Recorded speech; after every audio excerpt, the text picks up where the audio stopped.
के सिर से एक पसीने की बूंद पृथ्वी पर गिर गई। गिरते से एक धधकता हुआ अंगारा, लाल धधकता हुआ अंगारा ग्रह एक पुत्र के रूप में जन्म ले लिया।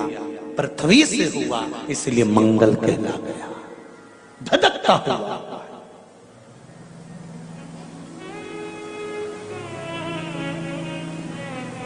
पर अंधकासुर अभी नहीं मरा है। अंधकासुर की मृत्यु अभी नहीं हुई है। हर हर महा अंधकासुर की मृत्यु अभी नहीं हुई। धधकता हुए अंगारे के रूप में मंगल ग्रह प्रकट हो गए, जन्म ले लिए। पार्वती जी ने पूछा ये कौन है? शिव जी कहते हैं ये मेरे पुत्र के तुल्य है, क्योंकि मेरे शरीर के पसीने से उत्पन्न हुआ है, मेरे मस्तक के पसीने से पृथ्वी पर गिरने के कारण ये उत्पन्न हुआ है। इसका नाम मंगल होगा। ये ग्रह मंडल में रहेगा, देवताओं के रूप में पूजा जाएगा, पर मेरे क्रोध के कारण उत्पन्न हुआ है, इसलिए इसका ग्रह थोड़ा सा क्रूर होगा।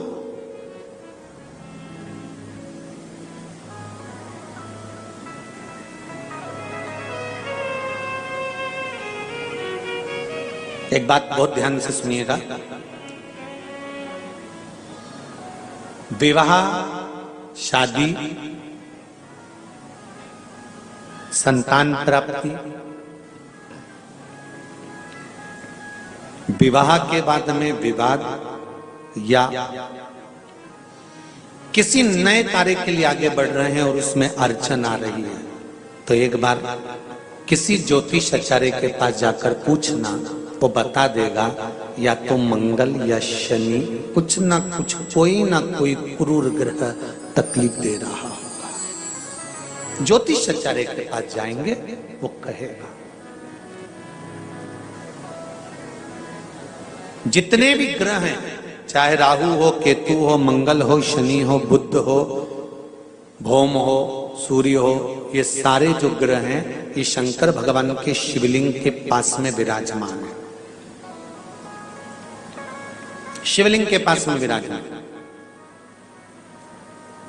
कभी मौका मिल जाए, विवाह शादी में देरी हो रही हो, या कोई नया कार्य चालू कर रहे हो उसमें देरी हो रही हो, या कोई सर्विस के लिए, नौकरी के लिए जा रहे हो और वो कार्य नहीं हो रहा हो, तो एक धतूरा, केवल एक धतूरा, उस धतूरे को फोड़कर उसके अंदर का फल निकालकर उस फल को शिवलिंग पर चढ़ाकर एक लोटा जल शंकर भगवान को समर्पित कर रही है। दिन होना चाहिए मंगलवार। कौन सा दिन होना चाहिए? जम के बोलो जरा, मंगलवार का समर्पित करो। उसके बाद में आप विवाह के लिए अगर समर्पित करें हैं तो विवाह में देरी नहीं होगी। व्यवसाय और व्यापार के लिए या नौकरी के लिए समर्पित करें हैं तो उसमें देरी नहीं होगी। किसी भी कार्य के लिए जा रहे हो, किसी भी कार्य के लिए पहुंच रहे हो, शंकर जी के मंदिर में दर्शन कर कर जाना और चढ़ी हुई ही बेलपत्र को धोकर वापिस शिव जी को चढ़ाकर चले जाना। और आपको लग रहा है ऐसा कि ये मेरा कार्य होना चाहिए, तो बाबा से वो बेलपत्र मांग भी लेना कि कार्य की सफलता के लिए दे दो, मैं लेकर जाऊंगा। इस बेलपत्र को पार्वती जी, गणेश जी, रिद्धि सिद्धि, जया, विषहरा, सामरीवारी, दौतली, भगवान शंकर, अशोक सुंदरी आपके प्रतिबिंब के रूप में लेकर जा रहा हूं। और मुझे विश्वास है कि मेरा शंकर मेरे साथ में चल रहा है, मेरा शिव मेरे साथ चल रहा है, तो मेरा कार्य होगा, ये निश्चित है। कार्य सफल होगा। फिर लाऊंगा, वापिस मंदिर में चढ़ा दूंगा, इतना मेरा मन, मेरा विश्वास रहता है।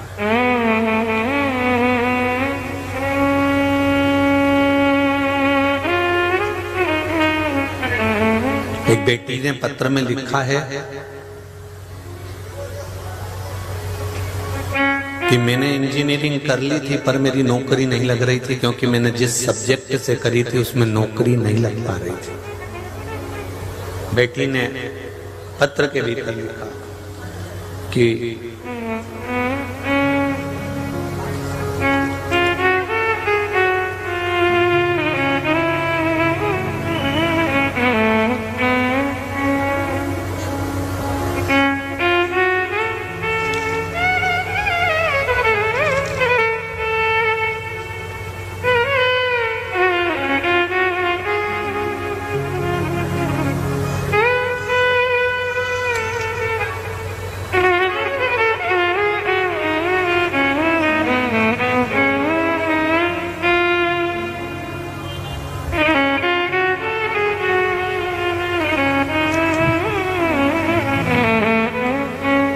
सो मेघा संतोष तिवारी, पुसद जिला यवतमाल से आई हूँ। यहाँ से 250 किलोमीटर की दूरी पर है गुरुजी।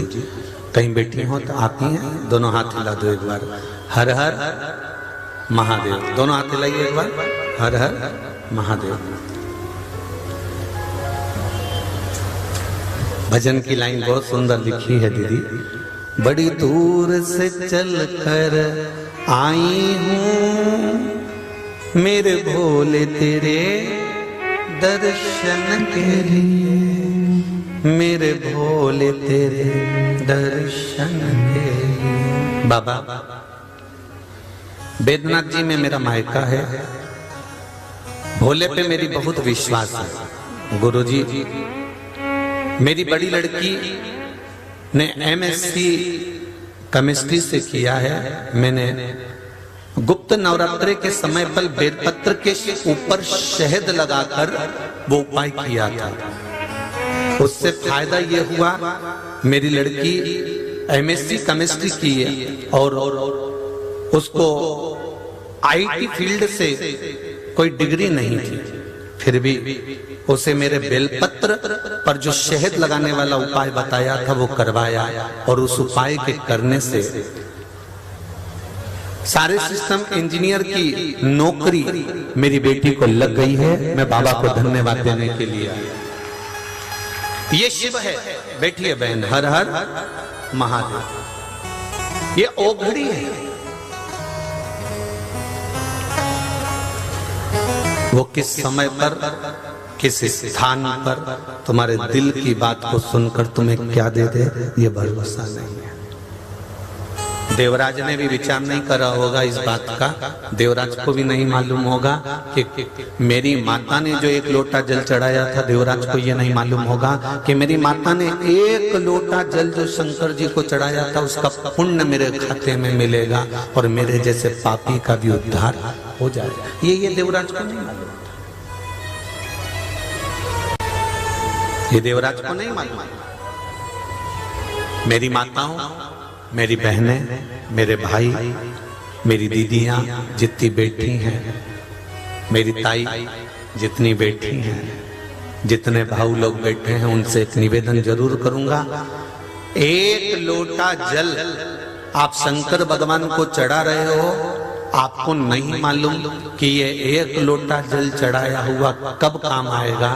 जिस दिन जीवन में थोड़ी भी दुख की घड़ी सामने आकर खड़ी हो गई ना, तुम्हें किसी के हाथ जोड़ने की जरूरत नहीं पड़ेगी। वो चढ़ाया गया 1 लोटा जल तुम्हारे सामने आ जाएगा।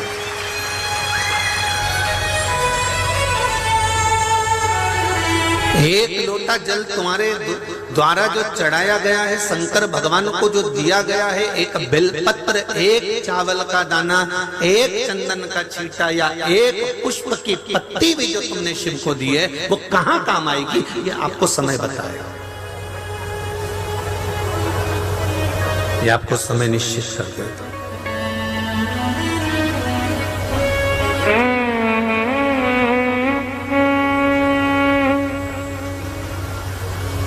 अरे थोड़ी सी भी गड़बड़ी होती है ना, तुम्हारे मोबाइल की तुम्हें बहुत अकड़ होती है। अब भी रुक, मैं 2 मिनट में फोन लगाता हूँ, अब भी मेरा काम होता है। और उसने मोबाइल निकाला, 2 मिनट में लगाया। अब वो काम हुआ कि नहीं हुआ वो नहीं मालूम, पर उसने तो फोन लगा दिया, उसने फोन किया। अध्यक्ष साहब मेरी गाड़ी यहां फंस गई है, ये हेड साहब मेरी गाड़ी नहीं छोड़ रहा है, थानेदार साहब मेरी गाड़ी नहीं छोड़ रहे। उन्होंने फोन लगाया। अब एक बार हम ये कथा कर रहे थे तो किसी ने पूछा, क्यों गुरुजी, क्या पहले भगवान के पास में भी मोबाइल होता था? अब जैसे आज का व्यक्ति अकड़ में कह देता मैं अभी उलझा, और उसने कहा अब भी जेब में से मोबाइल निकाला, और निकालते से उसने फोन करा, और फोन करते से जो उसने बेल बजाई, बेल बजाते से जो फोन लगा, और फोन लगते से तुरंत उसकी बात मानी और उसका काम हुआ। तो क्या पहले के समय में भी मोबाइल होता था? हमने कहा मोबाइल की जरूरत ही नहीं पड़ती थी, डमरू तो होता था।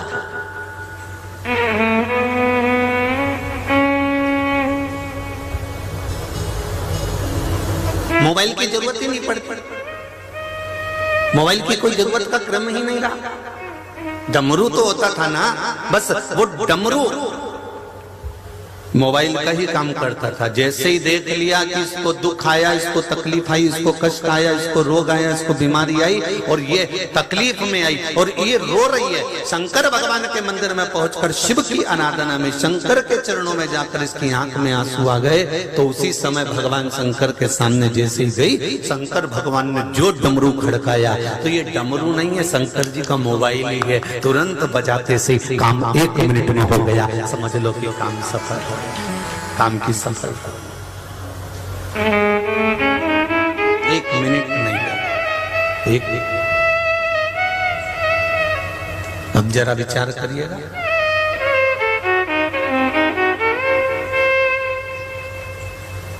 एक मिनट नहीं लगा, केवल डमरू खड़काया और काम आ गया, मदद तुरंत।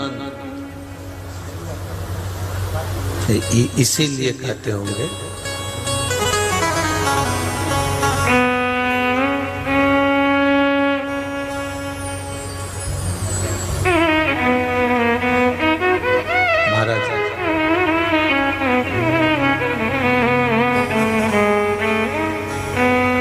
धीमा बजाओ भोलानाथ डमरू,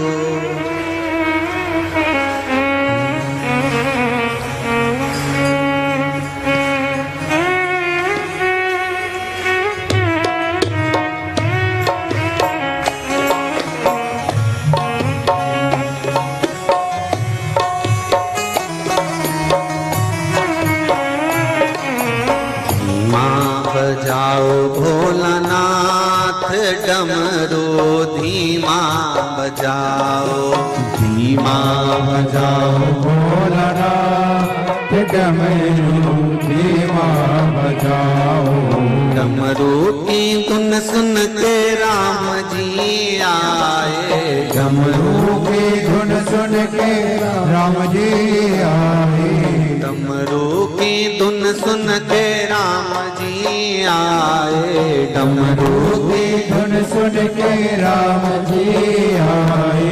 राम जी आए संग सीता को लाए, राम जी आए संग सीता को लाए। अरे धीमा बजाओ भोलानाथ डमरू, धीमा बजाओ, धीमा बजाओ भोलानाथ डमरू, धीमा बजाओ। अरे धीमा बजाओ भोलानाथ डमरू, धीमा बजाओ, धीमा बजाओ भोलानाथ डमरू, धीमा बजाओ। आओ से दोनों हाथ से।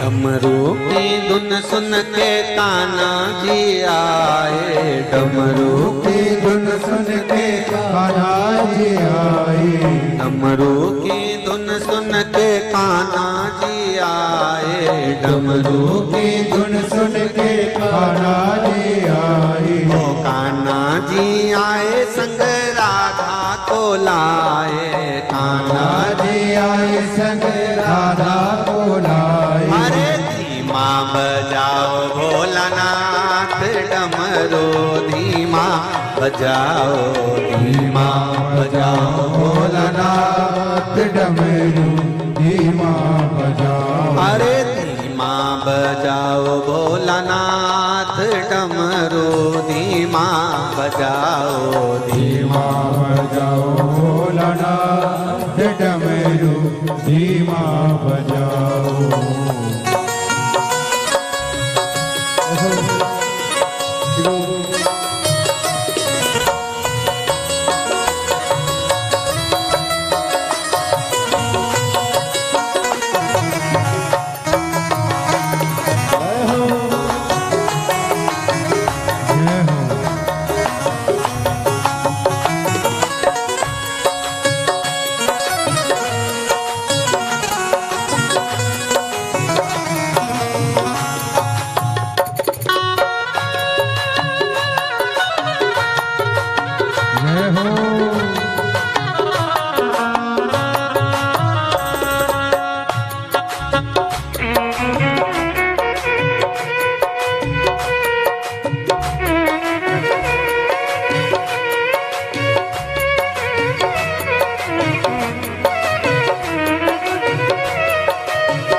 विष्णु जी आए, डमरू की धुन सुन के विष्णु जी आए, विष्णु जी आए संग लक्ष्मी को लाए, विष्णु जी आए संग लक्ष्मी को लाए। अरे धीमा बजाओ भोलानाथ डमरू, धीमा बजाओ, धीमा बजाओ भोलानाथ डमरू, धीमा बजाओ। अरे धीमा बजाओ भोलानाथ डमरू, धीमा बजाओ, धीमा बजाओ भोलानाथ डमरू, धीमा बजाओ।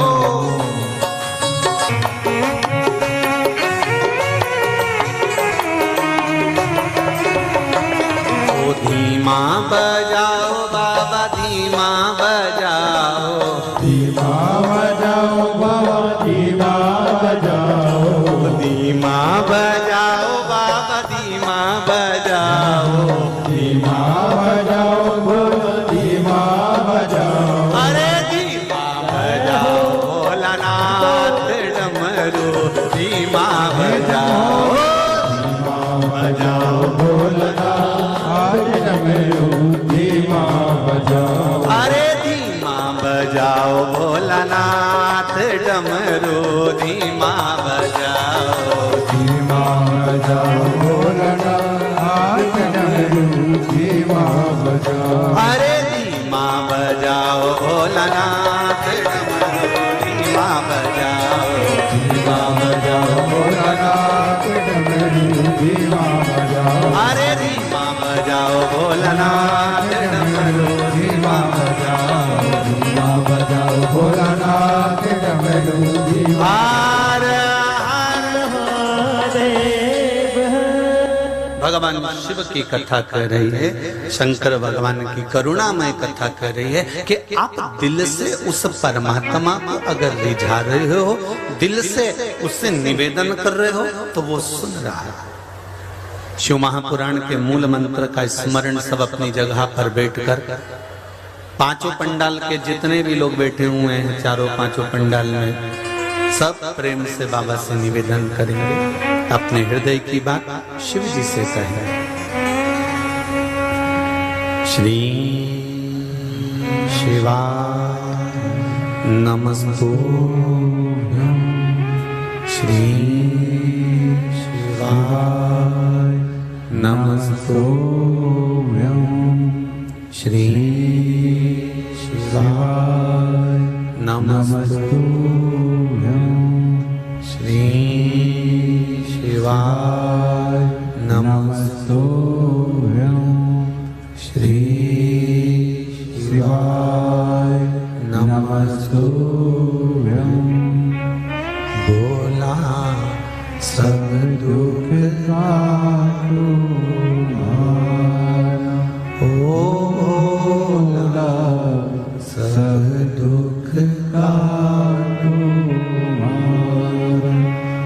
शिव शंकर जपूं तेरी माला, बोले बाबा जपूं तेरी माला, भोला सब दुख काटो मारा, ओ सब दुख काटो मारा। शिव कथा कर रही है, आप दिल से उससे जो निवेदन करते हैं वो सुनता है। देवराज ब्राह्मण की माता ने दिल से जल चढ़ाया था, तो वो चढ़ाए गए जल का पुण्य देवराज को मिला।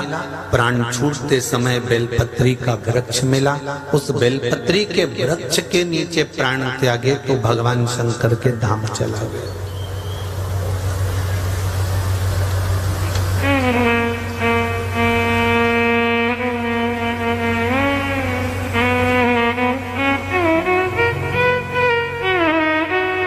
प्राण छूटेंगे ये निश्चित है,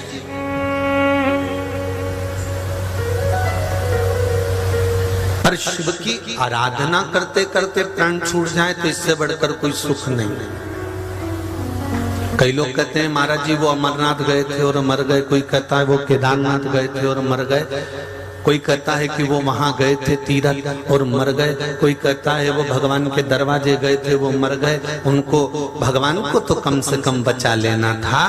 पर शिव महापुराण की कथा कह रही है मरना निश्चित है। राजा परीक्षित की भी कथा भागवत में लिखी हुई है कि सर्प डसेगा तू मरेगा, ये निश्चित है। बेटों ने कांच का महल बनवा दिया था, उसमें अपने पिताजी को रख दिया था, तो भी तक्षक नाग अनार का रस गिलास में भरा कर जा रहा था, उस गिलास के नीचे पेंदी में चिपक कर तक्षक नाग चले गया था और राजा परीक्षित को डस लिया था। मृत्यु 7 ताले में भी बंद कर दो तो भी आएगी, ये निश्चित है। पर भगवान से कहना कि तेरे धाम में अगर मेरे प्राण छूट जाए तो इससे बढ़कर कोई सुख नहीं हो सकता, तेरे द्वार पर मेरे प्राण चले जाए इससे बढ़कर कोई सुख नहीं है।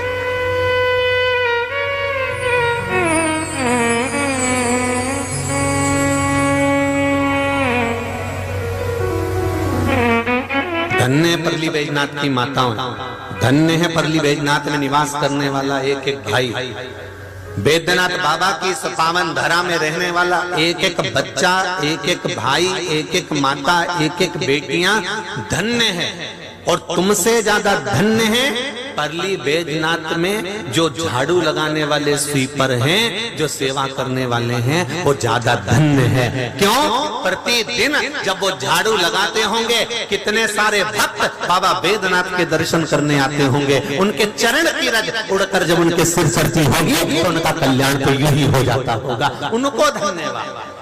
साधुवाद।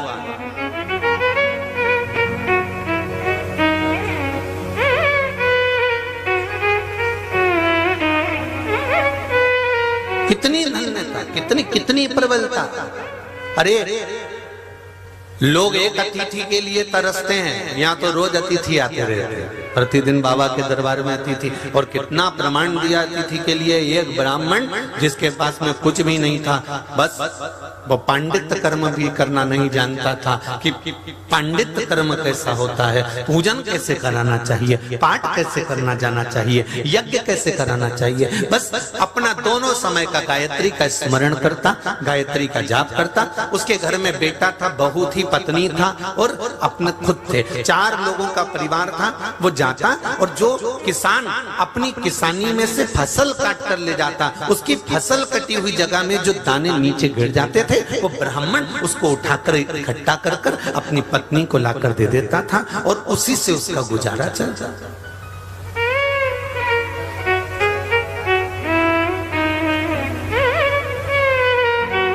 ब्राह्मण रोज जाता, किसान अपनी फसल काट कर ले गया, वहां जो दाने पड़े रहते उसको झोली में भरकर इकट्ठा कर कर लाकर अपनी पत्नी को दे देता। उससे उसका भरण पोषण होता, वो इकट्ठा कर कर रख लेता था, वही खाते थे।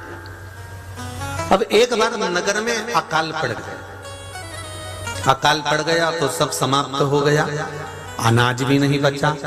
एक बार उसको मालूम पड़ा कि पास के गांव में फसल लगी है और किसान फसल काट रहा है, तो ये अकाल पड़े हुए समय में उस पास के गांव में गया, कुछ थोड़े से जौ मिल गए, उन जौ को उठाकर ले आया, अपनी धर्म पत्नी को लाकर कहा इसको पीस लो, आटा बना लो। आटा बनाकर हमने 12 दिन से कुछ नहीं खाया है, थोड़ा सा खा लेंगे, सबके हिस्से में आ जाएगा। आटा जब बनाया, मात्र एक मुट्ठी आटा तैयार हुआ।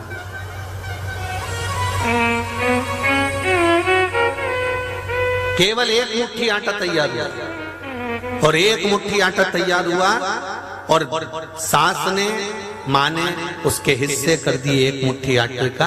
एक चुटकी बराबर आटा बेटे का, एक चुटकी आटा बहू का, एक चुटकी पति का, एक चुटकी आटा सास का। 4 चुटकी आटा उसमें निकला। एक मुट्ठी में कितना आएगा? थोड़ा थोड़ा थोड़ा थोड़ा निकल गया। बस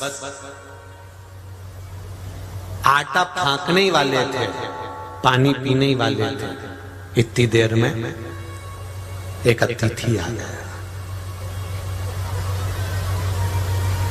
एक अतिथि दरवाजे पर आवाज लगाया, बहुत भूख लगी है, कुछ खाने को मिल सकता है? ये महाभारत का चरित्र है, ये महाभारत का संवाद है। बहुत भूख लगी है, मुझे कुछ खाने को मिलेगा? आओ साहब विराजा। आसन लगाया, अतिथि को बिठाया और अतिथि को बिठाकर तुरंत अंदर से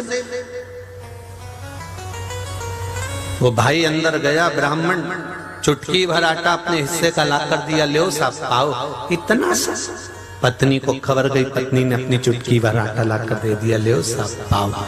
बेटे ने अपना आटा लाकर दे दिया, बहू भी अपना आटा लाकर दे रही थी तो ससुर ने मना कर दिया। बहू तो दूसरे गांव से ब्याह कर आई है, एक तो हमारी परिस्थिति ठीक नहीं है, हम जितने भूखे रहे हैं 12 दिन से, बहू मैंने देखा है तू 16 दिन से भूखी है। हर बार अपना हिस्सा या तो सास को दे देती है या ससुर को दे देती है या पति को दे देती है। बहू आज तेरी चुटकी का आटा तू खा ले, तो इस अतिथि को मत दे।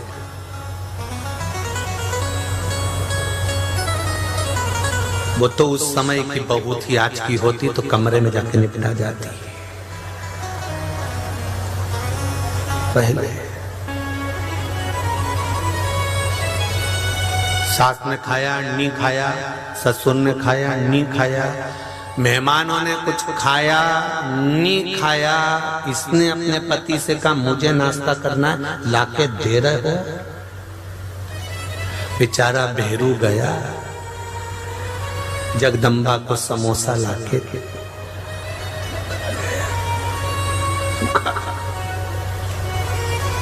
भेरू ने जगदम्बा को समोसा इसलिए दिया कि तू खा पर मेरे प्राण मत खा। तू समोसा खाएगी तो ठीक है, पर प्राण खाएगी तो वो ठीक नहीं।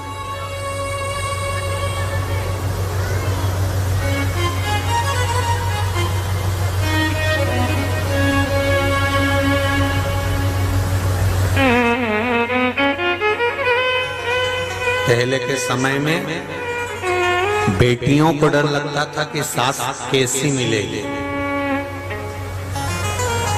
मैं तो बोला ही नहीं, मैं तो बोला ही नहीं।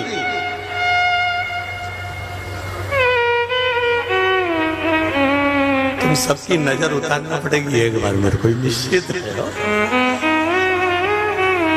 सब सुन के चतुर हो गए हो तुम लोगों। पहले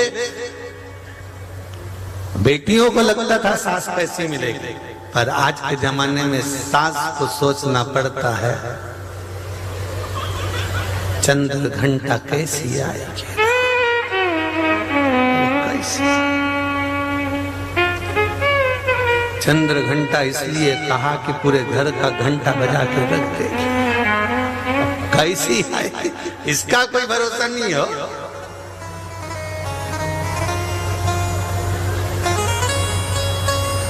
आज हमको सोमानी जी तुम्हारे अच्छा लगा, जैसे ही मालूम पड़ा कि बहू ने कहा कि पापा को बोलो गुरुजी इनने व्रत रख लिया, और व्रत रख लिया तो सोमानी जी को चक्कर आ रहा। तो हमने कहा कि तुमने व्रत क्यों रखा, एक काम करो ना कि कोई दूसरा व्रत कर ले, तुम अब अवस्था के अनुसार व्रत कम करा करो।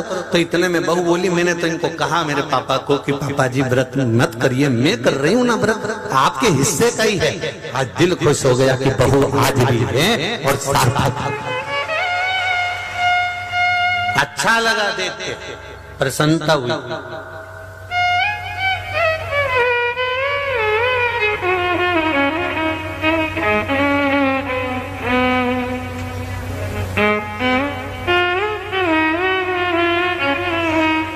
कोई पूछ रहा था गुरुजी राधा और रुक्मिणी अलग अलग थी क्या भगवान कृष्ण के समय पर, आपका क्या विचार है? अरे बोलो तो जम के, भागवत तो बहुत सुनी है, एक बार बोलो तो। राधा रुक्मिणी अलग अलग थी? नहीं, पद्म पुराण में लिखा है, देवी भागवत में लिखा है, एक ही देवी ने अपने अंश प्रकट करे थे, एक राधा के रूप में, एक रुक्मिणी के रूप में।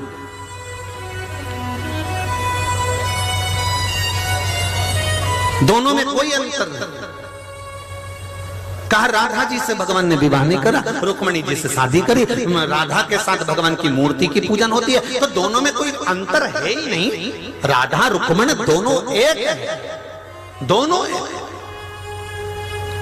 बस रुक्मणी और राधा में एक अंतर है, राधा जैसे एक बहू में जो अंतर होता है, बहू जो होती है ना, एक नौकरी करने वाली बहू को देखना जो बाहर रहती है, बेंगलोर रहती है, मुंबई रहती है, पुणे रहती है, वो सर्विस भी करती है और घर में आकर तुरंत आते से बच्चों का काम भी, बेटा आया कि नहीं आया, बहू कहाँ गई, बच्चे आए कि नहीं आए, सर्विस करने वाली बहू बाहर रहेगी तो सर्विस करेगी, रुआब से रहेगी, ठाठ से रहेगी, काम भी करेगी, सब कुछ करेगी, वर्क पूरा करेगी। घर में आते से मेरा बच्चा कहाँ गया, मेरा बेटा कहाँ गया, तुरंत बच्चे के सिर पे हाथ फेरेगी, बच्चे भी उससे चिपक जाएंगे, तुरंत जाएगी, ना जाने इन्होंने भोजन करा कि नहीं करा, वो भी सर्विस से आ गए होंगे। अब देखो जरा, एक बहू सर्विस करती है, घर आते से बच्चों से लाड लड़ाती है, तुरंत पहले सोचती है कि किसी ने खाना खाया कि नहीं खाया और रसोई घर में चली जाती है। एक सर्विस कर कर पत्नी आती है और एक सर्विस कर कर पति आता है। पति जब सर्विस कर कर आता है तो अटैची फेंक कर, रिमोट हाथ में देखकर सोफे पे दमक जाता है,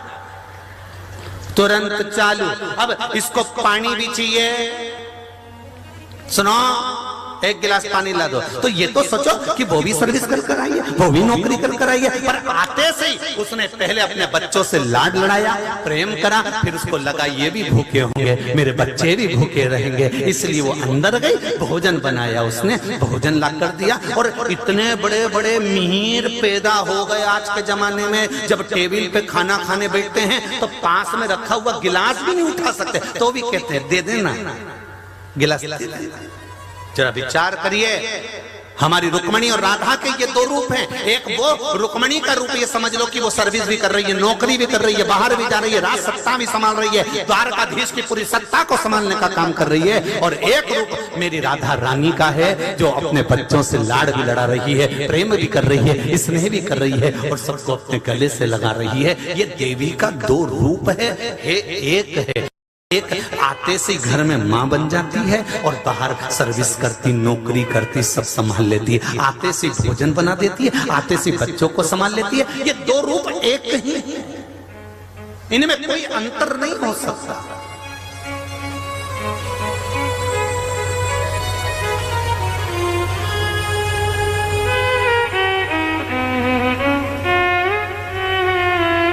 घर की प्रत्येक बहू, घर की प्रत्येक बेटियां, इनमें कोई अलग विभाजन नहीं है। बाहर जब काम पड़ता है तो दौड़कर कार्य भी कर लेती हैं और जब घर में जरूरत पड़ती है तो पूरा काम करने के लिए तत्पर हो जाती है। बस उनको एक बात चाहिए कि जिस समय वो सत्तू बना रही हो तो सास आकर टोके नहीं कि तूने ऐसा बना दिया। फिर उस समय पर सास को चाहिए या तो सिखाए या फिर उसमें ऐब ना निकाले, जैसा बना है भगवान को समर्पित कर प्रसाद के रूप में पाले तो घर चलता है, तो परिवार चलता है। अब तुम्हारे घर में तो एक एक दो दो बहुएं होंगी। पार्वती जी की कितनी बहुएं थी जरा अंदाजा तो लगाओ। गणेश जी की रिद्धि सिद्धि, कार्तिकेय जी की फिर दो, जरा अंदाजा लगाओ तो सही घर में इतनी बहुएं और कितना बड़ा परिवार था। गणेश जी के छोरा छोरी देखो, अमोद, इनको शुभ और लाभ को देखो, फिर बेटी संतोषी को देखो, फिर अमोद और प्रमोद को देखो, फिर उनकी बेटी अशोक सुंदरी की 100 लड़की और 2 लड़के। जरा हिसाब तो लगाओ कि कितना नाती पंती परिवार कितना बड़ा था भगवान शंकर का, तो भी उनके घर में कभी क्लेश नहीं होता था। क्यों? क्योंकि जब गणेश जी का विवाह करा था तो शंकर भगवान ने पार्वती जी से कह दिया था गणेश जी का विवाह हो रहा है, पार्वती क्या चाहती हो? पार्वती जी कहती है मैं कुछ नहीं चाहती, रसोई घर की चाबी बहू के हाथ में सौंपना है और मुझे माला पकड़कर आपका गुणगान करना है। क्यों? इसके सिवाय कुछ नहीं। तो भगवान शिव ने कहा मान लो अगर बहू ने तुम्हें ताजी रोटी नहीं दी तो शंकर भगवान से पार्वती जी बोली जो भाग्य में लिखा होगा उसको कोई नहीं टाल सका है, जैसा मिलेगा वैसा पाएंगे। जो किस्मत में 50 फोटो देखे होंगे, 50 जगह बायोडाटा गया होगा, 50 छोरे देखे होंगे, 50 छोरी देखी होगी, एक से बढ़कर एक लड़कियां, एक से बढ़कर एक लड़के देखे होंगे, पर तुम्हारी किस्मत में यही लिखी थी और तुम्हारी किस्मत किस्मत में यही लिखा था। तो सोचो, जब इतने देखे छाटे बीने तब ऐसा मिला, तो ये भाग्य में लिखा तो ही तो मिला, नहीं तो दूसरे से नहीं हो जाता। जो ललाट पर लिखा हुआ है उसको कोई नहीं टाल सकता। कई बेटियां कहती हैं मेरा मन नहीं लगता इस परिवार में, मैं तो रहना ही नहीं चाहती इसके घर में, मेरे को तो रहना ही नहीं। और तुरंत गई और अदालत में उसने केस लगाया और लगा लोगों के, और उसने तो कहा मुझे तो तलाक चाहिए। तो मेरा बेटियों से निवेदन है, तुम तलाक ले लो, मना नहीं है, पर यह मत सोचना कि तुम्हें इससे जोरदार मिल जाएगा। तुम्हारे भाग्य में अगर जोरदार लिखा होता तो पहली बार में मिल जाता, फिर तो 10 शादी भी कर ले तो ऐसा ही मिलने वाला है। इसलिए मेरा जीजियों से निवेदन है, 50 बार झगड़ा हो जाए, घर में कितनी लड़ाई हो जाए, कहीं नहीं जाना, अपन को इन्हीं की छाती पे मूंग डलना। घर के लोग कितनी लड़ाई में तुमसे कह दें कि अब हमें संबंध नहीं रखना, तो भी कह दो मैं तो नहीं जाऊं चाहे कुछ भी हो जाए।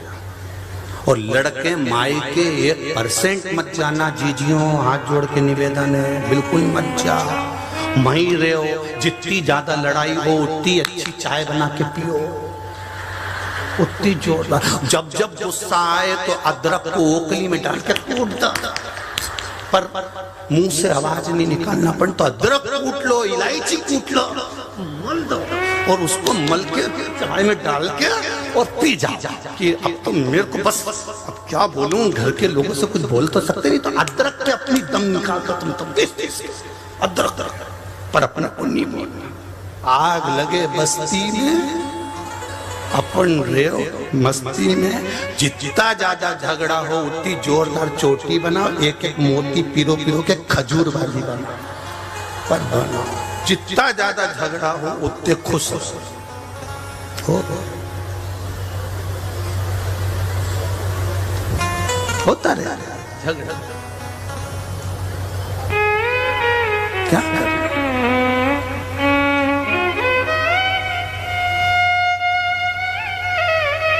घर का कोई व्यक्ति अगर आपसे बात नहीं करे तो एक आंख में काजल लगा लो, एक में लगाओ मत। जान करके उसके सामने जाओ, जो बात नहीं कर रहा तो बोली देगा पगली है, एक आंख में काजल लगाया, एक आंख में लगाया, या इधर लिपस्टिक चिपका के चली जा नीली पीली करके तो भी बोल देगा। सास भी कह देगी भगवान जाने कहाँ की बहू आई, राम भगवान। ये प्रेम फिर नहीं मिलना है, प्रेम वो कल वाली कथा आ गई, या तो प्रेम में रह लो नहीं तो प्रेम फोटो की फ्रेम में तो एक ना एक दिन जाना ही है, तो इसलिए अच्छा है कि बोलो तो जम के प्रेम में रह ले। जितना रहोगे खुश उतना जीवन का आनंद होगा। शिव कथा आनंद की कथा है, आनंद का विषय है। अब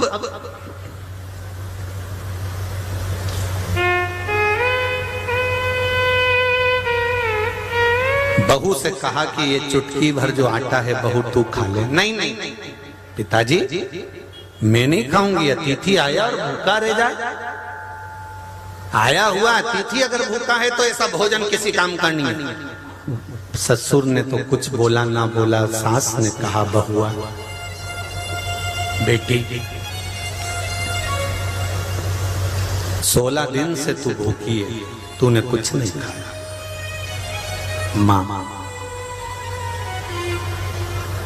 मायके में क्या चलता था, मायके में क्या होता था उससे मुझे मतलब नहीं, पर मेरे ससुराल में क्या होता है, अतिथि देवो भव।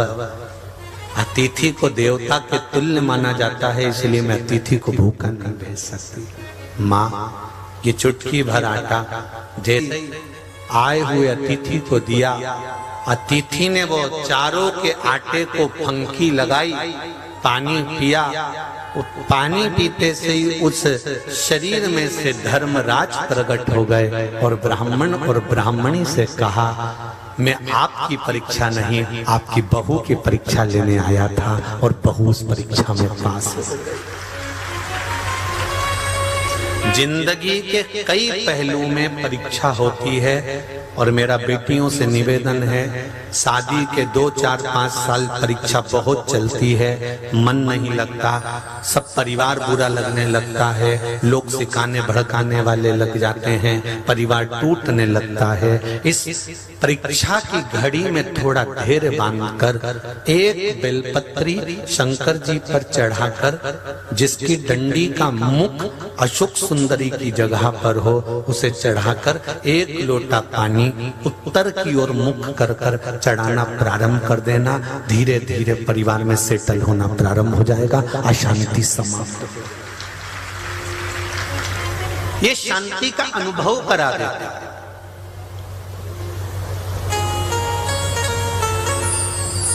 बेलपत्री की डंडी का जो मुख है, बेलपत्री की जो डंडी होती है उसका जो मुख होता है, अगर उसको अशोक सुंदरी वाली जगह पर शिवलिंग पर चढ़ाए और अशोक सुंदरी वाली जगह पर उसका मुख है और आप उत्तर की ओर मुख कर कर जल चढ़ा रहे हो, तो ये निश्चित है उस घर में कितना भी क्लेश मच रहा होगा, लगभग आधे घंटे के अंदर उस घर में शांति हो ही जाएगी, सबका आपस में प्रेम बढ़ जाएगा, क्लेश नहीं रहेगा। थोड़ा समय अगर संघर्ष का आ सकता है, ऐसा नहीं है कि संघर्ष का समय नहीं आता, ऐसा नहीं है कि संघर्ष का समय नहीं पहुंचता, आता है। मनुष्य जीवन है, मानव का शरीर है, 2 कारणों से मनुष्य का शरीर मिलता है, एक भोग भोगने के लिए, दूसरा भजन करने के लिए। जब मनुष्य का शरीर ही 2 कारणों से मिला है कि कर्म का भोग भोगो, जो पूर्व में कर कर आयो वैसा भोगना पड़ेगा तो भोगो, और दूसरा भगवान का भजन करो। तो ये 2 कारणों से जब मनुष्य का शरीर मिला है तो उसको तो भोगना, उसको तो करना।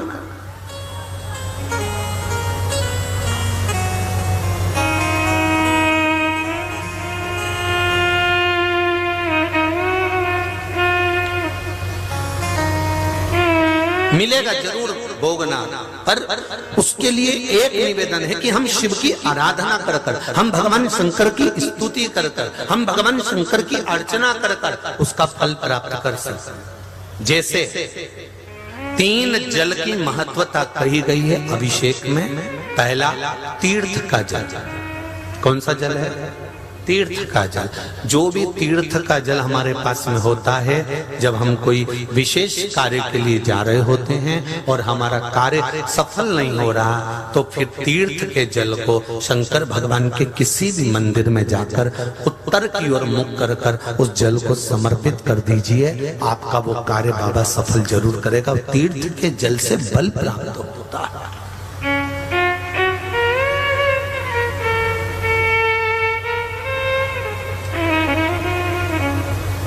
दूसरा है,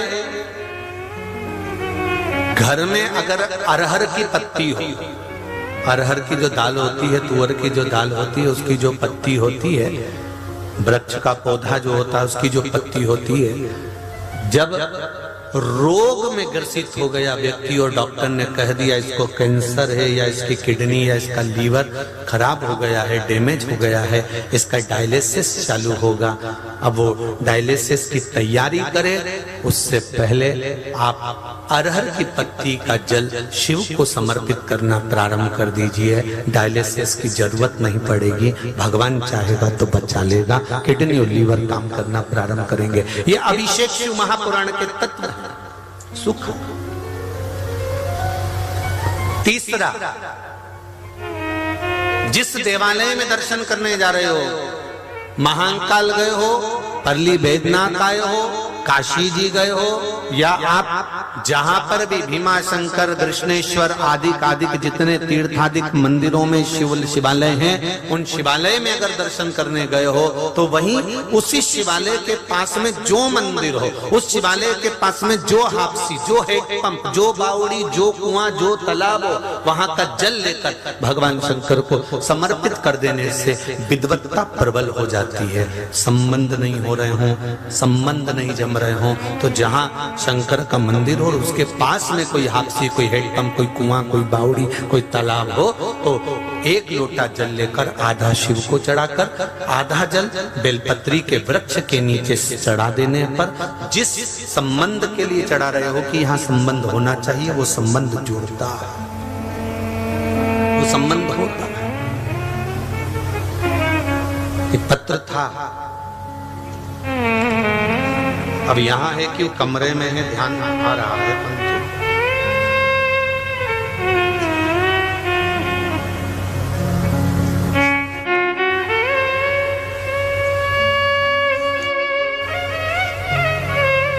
शंभु शरणे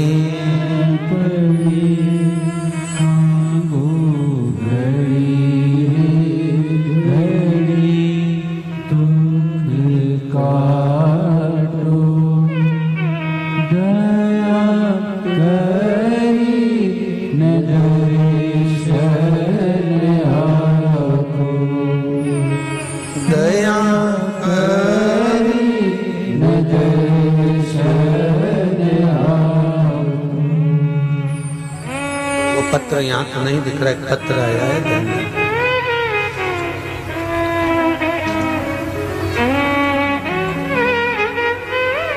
श्री शिवाय नमस्ते। बैठिए, अभी बैठिए, मैं पहुंचा चला। एक पत्र आया है, ध्यान दीजिएगा जरा। फोटो भी भेजे हैं।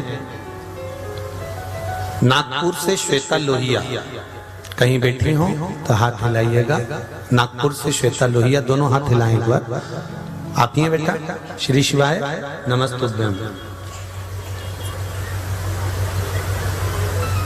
हमारी माता जी को शुगर थी, बीपी था, पांव में एक बीमारी हो गई थी, उसके कारणवश पांव में घाव पड़ गए थे। उसके फोटो भी डॉक्टरों के द्वारा जो लिए गए हैं वो फोटो भेजे हैं।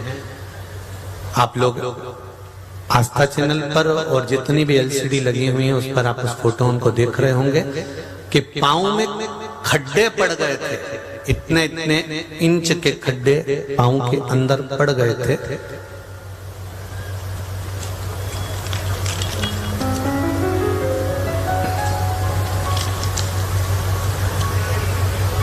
डॉक्टर के पास गए तो डॉक्टर ने कहा कि ऑपरेशन होगा, इसके सिवा कोई चारा नहीं है।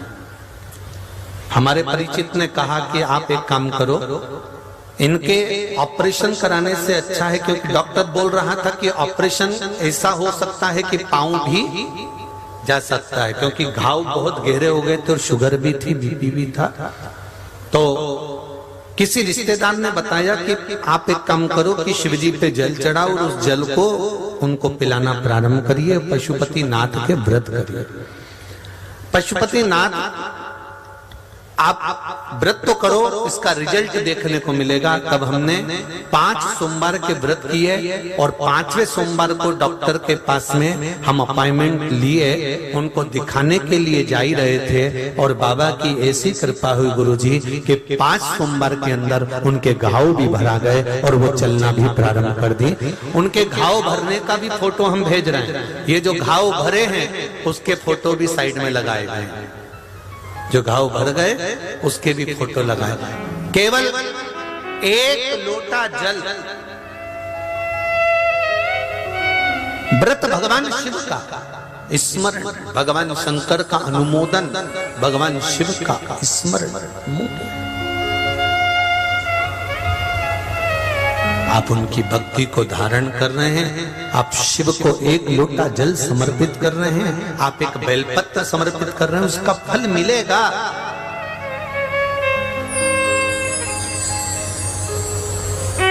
प्राप्त जरूर होगा, वो खाली नहीं जा सकता।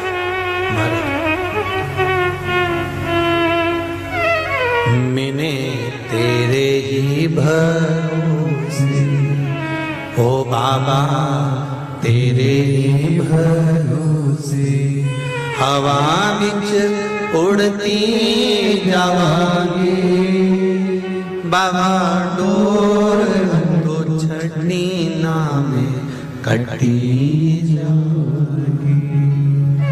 भोले में तेरी पतन, शंभू में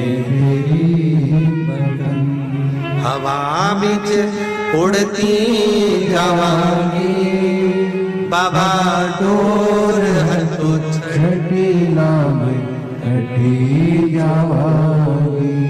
महाराज, भगवान अगर संभालने वाला है तो जीवन में कहीं उलझने की जरूरत पड़ ही नहीं। वो कहते हो ना, तू जाना मात रे गोड़, अगर वो संभाले तो बहुत। आप लोग कहते हो तूच सारखा तूच देवा, तुला कुणाचा नाही हेवा, वेलो वेली संकटातून तारसी मानवा, केशवा माधवा तुझा नामात रे गोडवा। वो संभालने वाला है, तो फिर क्या सोचना, फिर क्या उसके ऊपर छोड़ दो, फिर वो जान लेगा। हे भोड़ा शंकरा, हे भोड़ा शंकरा, आवड तुला बेलाची, आवड तुला बेलाची, बेलाच्या पानाची, हे भोळा शंकरा, हे भोळा शंकरा, आवड तुला बेलाची, आवड तुला बेलाची, बेलाच्या पानाची, हे भोला शंकरा। मराठी भजन का आनंद लेते हुए दोनों हाथों से प्रेम के साथ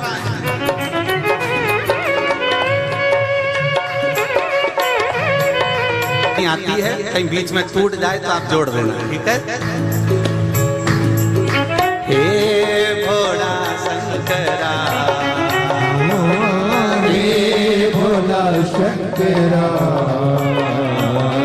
आवड तुला बेलाची, आवड तुला बेलाची, बेलाच्या पानाची, हे भोला शंकरा, शंकरा, हे भोला शंकरा, शंकरा, हे भोला शंकरा, आवड तुला बेलाची, आवड तुला बेलाची, बेलाच्या पानाची, हे भोला शंकरा, हे भोला शंकरा।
त्रिशूल डमरू हाती,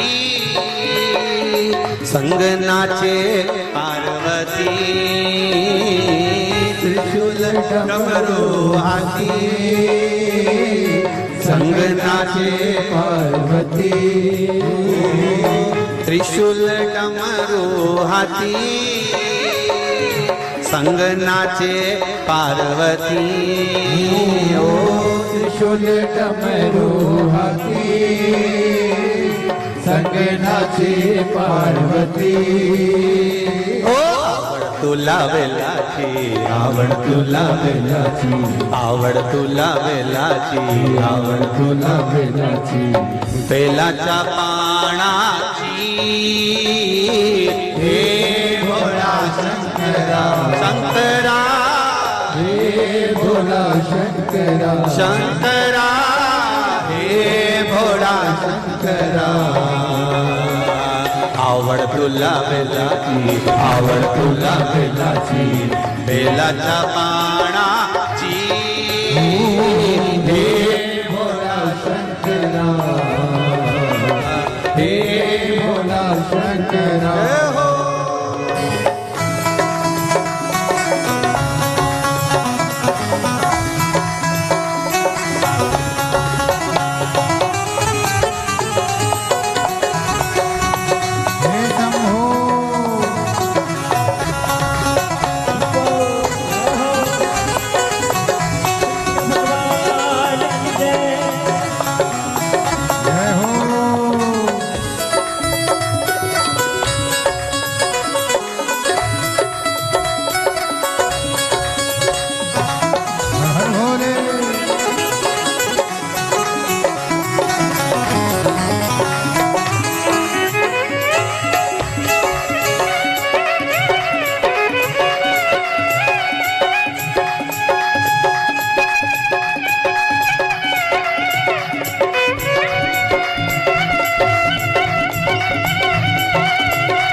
कमरेले लावली लंगोटी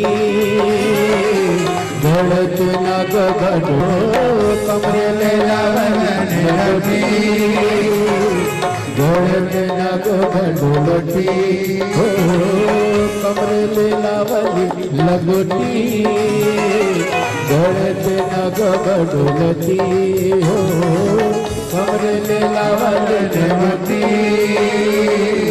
गणत नाग भगवती आवड़ तुला बेलाची आवड़ तुला बेलाची आवड़ तुला बेलाची आवड़ तुला बेलाची बेलाच्या पानाची हे भोला शंकरा हे भोला शंकरा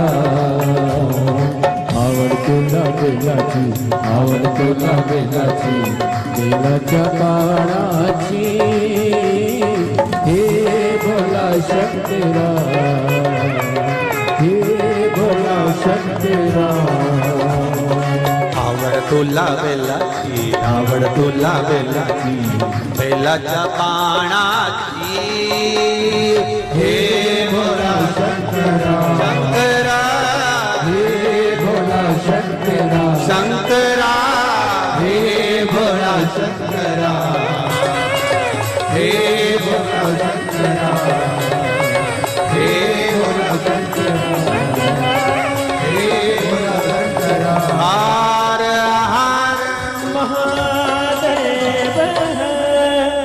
भगवान शिव से निवेदन करते हुए हृदय चित्त से भगवान की भक्ति को धारण करें। महाराज दिल से कहो उसको वो सुनता बड़ा दिल से। श्री शिवा नमस्तु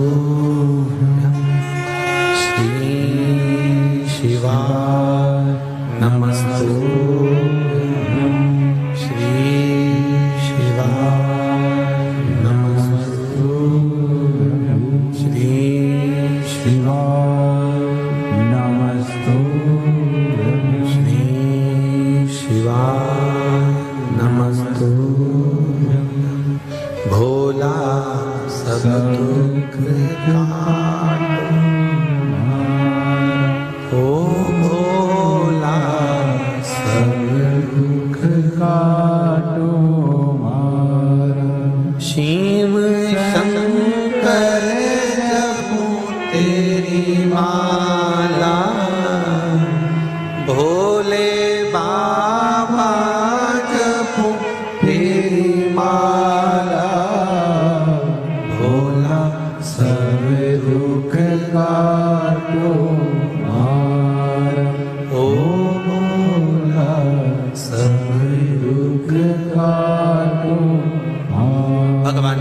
से निवेदन करें, विनती करें, हे शिव, हे करुणा सागर, हे दयालु, हे दातार, हे कृपा के सागर, आप करुणा करेंगे। अतिथि आया, धर्मराज प्रकट हुए, बहू को आशीर्वाद दिया, चले गए। परिवार भी धर्मराज के कहने पर एक श्रेष्ठ जगह पर चले गया। आज भवन खाली हो गया। उस भवन के अंदर एक नेवला रहता था। कौन रहता था? नेवला। ब्राह्मण के घर में एक नेवला छुपकर रहता था। आज वो नेवला अपने शरीर को भूमि पर घिस रहा।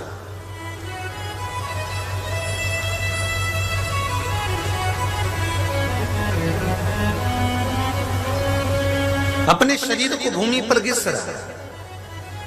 घिसते घिसते जहां पर अतिथि ने जो आटा खाया था, जो आटा फेंका था, वह थोड़ा सा आटा नीचे गिर गया था। वो आटा जब नीचे गिरा, उस पे नेवले ने अपना शरीर जब रगड़ा तो नेवले का आधा शरीर सोने का हो गया और उसकी वाणी मनुष्य की वाणी हो गई। आधा नेवले का शरीर था, आधा सोने का शरीर था और वाणी भी मनुष्य की हो गई। तो धर्मराज प्रकट होकर बोले, रे नेवले, अतिथि सत्कार की थोड़ी सी झूठन तुझे मिल गई थी, इसलिए तू पूर्व का गंधर्व था। पूर्व का गंधर्व था। अतिथि सत्कार की थोड़ी सी झूठन तुझे मिल गई और तेरे शरीर को लग गई, जिससे तेरा शरीर सोने का हो गया और तेरी वाणी मनुष्य की हो गई। किसी श्रेष्ठ यज्ञ में तू पहुंचेगा और वहां अतिथि का सम्मान सही हुआ होगा, यज्ञ में गरीब और अतिथि का आदर हुआ होगा, तो वहां पर तेरा शरीर ठीक हो जाएगा। तू एक काम कर, अब यहां से हस्तिनापुर चले। हस्तिनापुर? हाँ। नेवले ने पूछा, हस्तिनापुर में क्या करूंगा? वहां पांडव यज्ञ कर रहे हैं। पांडव अगर यज्ञ कर रहे हैं तो उनके यज्ञ में जो भी अतिथि आएगा तो उसका सम्मान होगा, सम्मान होगा तो उसकी झूठन गिरेगी, झूठन गिरेगी तो मां तू शरीर को लगेगी, तेरा शरीर सही हो जाएगा। नेवले ने कहा ठीक है। अब नेवला हस्तिनापुर पहुंच गया, जहां पर पांडव बहुत विशाल यज्ञ कर रहे थे। उस यज्ञ में पांडव अतिथियों का सम्मान भी कर रहे थे, पर अतिथियों के सम्मान से जो झूठन नीचे गिरी, नेवले ने अपने शरीर पर उसको लपेटा, पर नेवले का शरीर सही नहीं हुआ। नेवले का शरीर सही नहीं हुआ। जब नेवले का शरीर ठीक नहीं हुआ, तब नेवला वापिस धर्मराज की आराधना करा। धर्मराज प्रकट हुए। क्या बात है? नेवले ने कहा कि मेरे को एक ब्राह्मण के घर की थोड़ी सी झूठन से मेरा कल्याण हो गया और इतने बड़ा यज्ञ इन पांडवों ने करा, इतना फैलाया, इतने बड़े बड़े संत साधु ब्राह्मण जन को बुलाया, इतना सब कुछ करा, तो मेरा शरीर सही नहीं हो पाया। कारण क्या है? धर्मराज ने कहा, यज्ञ तो बड़ा करवाया पर आए हुए अतिथि का सम्मान श्रेष्ठता से नहीं हो पाया, इसलिए तुम्हारा शरीर शुद्ध नहीं हो पाया। अब तुम किसी और यज्ञ में जाओ। एक बात अपने जीवन में उतार कर रखिएगा, अतिथि देव भव। आया है, उसका आदर कर रहे हो, सम्मान कर रहे हो, सत्कार कर रहे हो। यहां तक शास्त्र कहता है, आया हुआ मेहमान जिस कप में चाय पी रहा हो, जिस गिलास में चाय पी रहा हो, उस गिलास का भी मांजना किसी बर्तन वाली को मत देना। अतिथि के मुख का झूठा पात्र घर का अगर कोई मांझ देता है तो ना जाने कितने पाप उसके समाप्त हो जाते हैं। अतिथि देवो भव का ये भाव सहज नहीं है महाराज। समर्पण, जल, पूजन, उसका फल मिलता जरूर है, मिलेगा। देवराज ब्राह्मण का शरीर छूट गया था।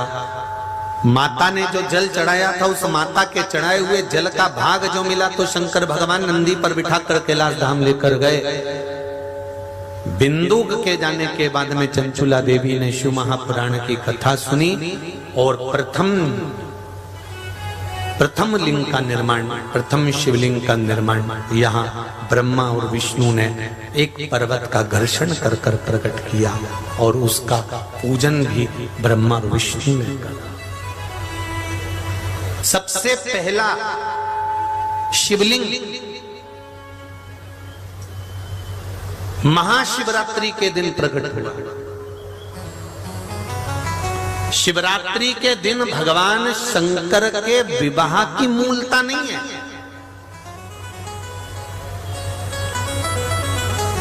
शिवरात्रि के दिन तो भगवान शंकर के सुंदर आनंदमय प्रागट्य की मूलता है। भगवान शंकर का प्रागट्य उसमें।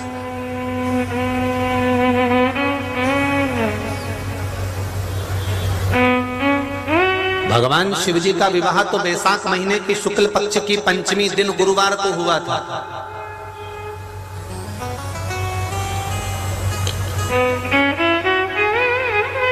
कौन से महीने में? बोलो जम के जरा। बैसाख का महीना, शुक्ल पक्ष की पंचमी तिथि, दिन गुरुवार के दिन भगवान शंकर का मंगल विवाह हुआ था।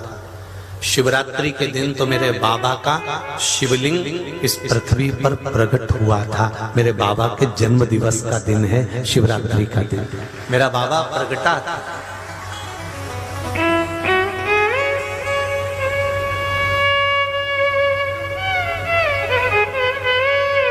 कई लोग कहते हैं गुरुजी अगर शिवरात्रि के दिन भगवान शंकर प्रगटे थे तो फिर उनके विवाह का महत्व किसने बता दिया? तो भगवान शंकर के विवाह का महत्व देखो, कल कथा में कहा था कि एक बार हनुमान जी नहीं हुए, ऐसे कई कल्प हुए। कई कल्प में श्री हनुमान जी महाराज प्रगटे, कई कल्प में राम जी महाराज प्रगटे। शंकर भगवान का विवाह केवल एक पार्वती के साथ नहीं हुआ। शंकर भगवान के गले में जितनी मुंड की माला पड़ी हुई है, 52 मुंडे, 51 मुंडे शिव जी के गले में हैं। और वो मुंडे स्वयं माता पार्वती जी ने पूछा था कि ये गले में आपके मुंडों की माला किसकी है? शंकर भगवान ने कहा पार्वती तेरे जितने बार प्राण छूटते हैं तो जितनी बार जन्म लेती है, जितनी बार तेरे प्राण छूट जाते हैं, उतने मुंड मैंने गले में धारण कर कर रखे हैं। उतने मुंड शिव जी के गले में 2 तरह के मुंडों की माला है। किस किस ने दर्शन करी है? 2 तरह के मुंडों की माला शंकर भगवान के गले में होती है। एक कंकाल, जैसे हड्डी का जो ढांचा होता है ना, उसका मुंड कंकाल, केवल कपाल कपाल और कंकाल कंकाल रहता है। और शिव जी के गले में एक मुंड ऐसा होता है जिसमें मुंड में माला में मूंछ बनी होती है। मुंह बना होता है पूरा और उसमें मूंछ बनी होती है। कभी आप लोग महाकाल बाबा का दर्शन करेंगे तो मां चांदी के मुंडों की माला गले में कभी कभी पहनाते हैं तो उसमें मूंछ बनी होती है। कभी कभी कंकाल, केवल हड्डी का ढांचा है मुख का और उसकी माला बनी हुई है। तो जो मूंछ वाला मुंड की माला का जो दर्शन करते हो वो राहु के मुंड है। राहु भगवान की जटा में जाकर छुपा था तो उनके मुंड है। और कंकाल के मुंडों का दर्शन करते हो तो वो कंकाल के जो मुंड हैं, वो कंकाल के मुंड माता पार्वती के मुख है। माता पार्वती के, जितनी बार माता पार्वती ने जन्म लिया, जितनी बार माता पार्वती ने प्राणों को त्यागा, उतने मुंड भगवान शंकर ने अपने गले में धारण कर कर रख लिए। उतने मुंड, एक जन्म नहीं है महाराज, ना जाने कितने कितने जन्म हुए, कितने जन्म, ना जाने कितने जन्मों का। तो महाराज शिवरात्रि के दिन भगवान शंकर के प्रागट्य का दिन है, जन्म दिवस, प्रागट्य दिवस। एक पर्वत को घुमाया, उस पर्वत को घुमाने से एक लिंग उत्पन्न हुआ। उस लिंग से अग्नि का खम्भ प्रकट हो गया। अग्नि के खम्भ को प्रकट देखा तो ब्रह्मा जी ने पूछा ये कौन है? तब भगवान विष्णु ने कह दिया ये मेरे पिता हैं, ये मेरे पिता।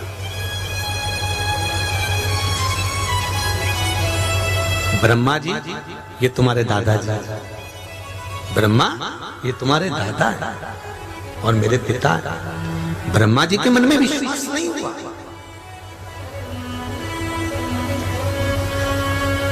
विश्वास जागृत होना, विश्वास की जागरूकता प्रकट करना कठिन है, बहुत कठिन। अरे महाराज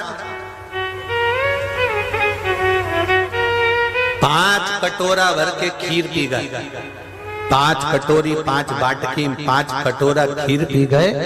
और खीर पीने के बाद में तुमने 1 कटोरा कड़ी पी ली तो खीर का स्वाद आएगा? अरे बोलो तो जम के। और याद रखना खीर का स्वाद भी नहीं आएगा, और जो तुमने कड़ी पी है ना खीर के बाद में, तो जो डकार भी आएगी ना तो वो खीर की नहीं आएगी, काई की आएगी? अरे बोलो तो जम के। कड़ी जो पीना तुमने, जो कड़ी बना कर पी गए, डकार भी उसी की आएगी।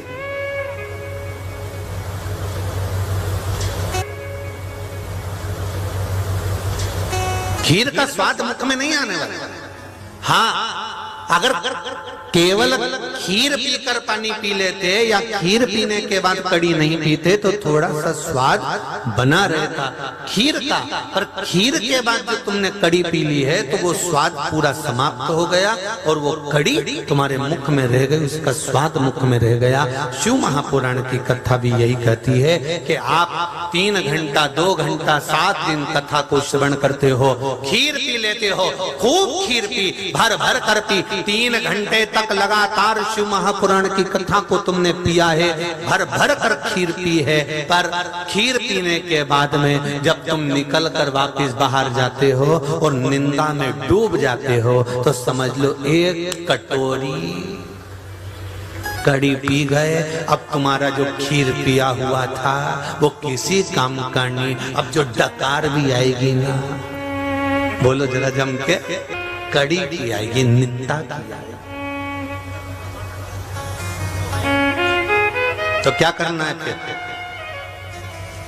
यहां से जाने के बाद कड़ी पीना है? अरे बोलो तो जम के, अच्छे से बोलो जरा, पीछे वाले दोनों हाथ उठाकर, पीना है? नीना?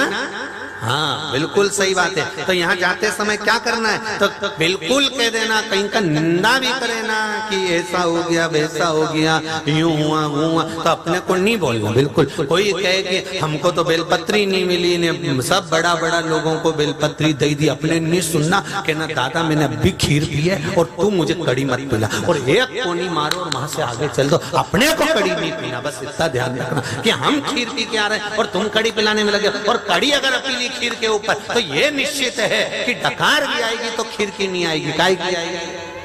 बोलो जम के बोलो जरा। अच्छा तुम मत बोलो, वो 4थे 5वें नंबर का पंडाल वाला बोलो रे, वो उधर वाला, काय की आएगी?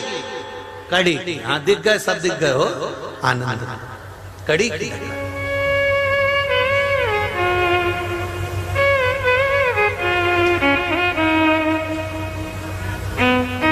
इसलिए निवेदन है कि जब खीर पियो तो फिर कड़ी का काम मत रखना, फिर तो खीर में ही बढ़िया जोरदार सब आनंद के साथ। पहले का समय और आज का समय, अभी अभी तो लोग भोजन में भी खीर के साथ में सब्जियां बना लेते हैं, सामान बना लेते हैं। पर कभी राजस्थान में जाओ, सालासर जी जाओ, खाटू श्याम जी जाओ, जीड माता जाओ, दादी रानी सती जाओ, जब तुम्हारा मन पड़े राजस्थान के मारवाड़ के किसी तीर्थ में चले जाओ। जिस दिन तुमने कहा कि आज हमारी तरफ से सवा मणि है, आज हमारी तरफ से भोजन है, भंडारा है, तो वहां सब्जी का काम नहीं, कड़ी का काम नहीं, वहां तो एक ही काम चूरमा और खीर, और चूरमा और खीर को मलते जाओ, निपटाते जाओ। तो उन्होंने कहा साहब कड़ी नहीं बनवाई तो क्या कड़ी का काम ही नहीं, क्योंकि कड़ी पी लेंगे तो डकार कड़ी की आएगी, खीर और चूरमा अगर खा लिया है डटकर तो फिर डकार इसी की आएगी। उसी तरह अगर शिव महापुराण की कथा सुनी है तो इसके बाद में निंदा मत सुनना, बुराई मत सुनना, कहीं काम, कहीं लोभ, कहीं आसक्ति, कहीं वासना, कहीं तृष्णा, ये कड़ी बेकार मत पी लेना, नहीं तो डकार इसी की आती रहेगी। कथा तो तुमने जो पी वो यहीं रह जाएगी, और घर जाते जाते भी तुम घर के लोग पूछेंगे कहाँ गई थी, तो क्या कथा सुनने गई थी, क्या लेके आई, कहीं नहीं, पुण्य तो अपना अपना वाले के आगे बिठा ही दिया। अब बताओ, कड़ी पी गए। अब रिश्तेदार पूछ रहे हैं, तू कथा में गई थी, क्या मिला? कहीं नहीं, उन्होंने अपना अपना वालों को आगे बिठा दिया और हम तो पीछे। मैं तो बहुत देर तक खड़ी थी, मैंने तो किया। हम तो उनके भाभी लगते हैं, हम तो उनका रिश्तेदार लगते हैं, हम तो काका जी की छोरी। पर भाऊ हमारा सुने ही नहीं। माँ तो इतना के काला काला कपड़ा पहना हुआ इन्हें बाउंसर खड़ा कर दिया। ये किसी की सुने ही नहीं। तो ये सुने नहीं तो हम किससे कहे कि हम उनके काका की बहू की छोरी? पर हमारा कोई सुना ही नहीं। तो इनने कथा जितनी सुनी थी ना, खीर जितनी पी थी ना, वे तो वहीं की वहीं रह गई। और घर पहुंची तब तक वो कड़ी की डकार बाहर आ गई। वो कड़ी की डकार नहीं आना चाहिए। आएगी तो नहीं आएगी। वो कड़ी जाता जाता भी मत पीना, नहीं तो कहीं का कम जाते जाते भी मन दुख जाए। हमको तो एक बेलपत्री नहीं दी, हमको तो बिठाया ही नहीं, हमको तो बिठा नहीं। डकार नहीं आना चाहिए घर पे जाके कि डकार घर पे। खीर पिए तो खीर की डकार आना चाहिए। चूरमा, हमारे मारवाड़ में बहुत खीर और चूरमा खिलाते कि आखिरी तक भी तुम अपना गांव जाओ तो डकार इसी की आना चाहिए। चूरमा इतना मुंडा में घी भर दे, वो चूरमा में इतना घी और इतनी खीर चकाचक, इतनी मीठी इतनी मीठी इतनी मीठी। कहीं का के भी हमारे सुगर कहीं नहीं, तुम तो निपटा ही जाओ। या तो खीर अंदर पहुंचेगी तो काम करेगी, नहीं तो तुम निपट जाओ तो कोई बात दूसरी। तुम तो और पहले मनवार भी इतने जोरदार होता था। पहले पूरा खाना खिला देते थे, उसके बाद मनवार चालू होता था। एक लड्डू तो लेना ही पड़ेगा था। नहीं बियाई जी साहब आया, नहीं काका जी साहब आया, एक लड्डू तो लेना ही पड़ेगा था। थोड़ा चूरमा तो लेना ही पड़ेगा। तो जितने लोग मेहमान बैठते थे ना, पहले से आधा पेट खाली रखते थे। अभी आएगा बियाई जी, खिलाए। शिव पुराण कह रहे, भगवान शंकर का चरित्र कर रहा है। ब्रह्मा जी के मन में ये भाव प्रकट ही नहीं हुआ, विश्वास प्रकट ही नहीं हुआ कि ये शंकर है, ये शिव है।